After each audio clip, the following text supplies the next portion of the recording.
गोंडगाव परिसरात मुसळधार पावसाने जनजीवन विस्कळीत। भडगाव तालुक्यातील कनाशीवाडे गुडे घुसर्डी नावरे सावदे कजगाव गोंडगाव परिसरात 2 दिवसापासून सुरू असलेल्या पावसामुळे शेतकऱ्यांच्या शेतातील सर्वच पिकांचे मोठ्या प्रमाणात नुकसान झाल्याचा प्राथमिक अंदाज आहे। गोंडगाव परिसरातील छोट्या मोठ्या नाल्यांनी धोक्याची पातळी ओलांडल्याने काही काळ गावाचा संपर्क तुटला होता। राम मंदिर जवळील फरशीवर पाण्याचा विसंग वाढल्याने वाहनधारकांना मोठी कसोटी करावा लागत आहे।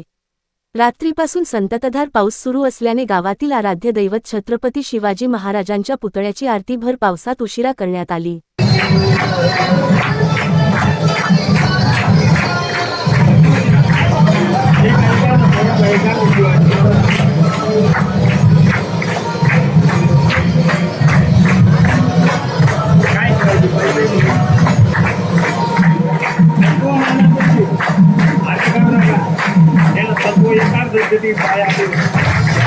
पाचोरा व भडगाव तालुक्यात झालेल्या अतिवृष्टीमुळे बाधित भागांची आमदार किशोर पाटील यांनी प्रत्यक्ष पाहणी केली। प्रशासनाला तात्काळ पंचनामे करून नुकसानग्रस्तांना शासनाची मदत त्वरित मिळावी असे आदेश दिले आहेत। सतीश पाटील, दिव्य महाराष्ट्र न्यूज, गोंडगाव।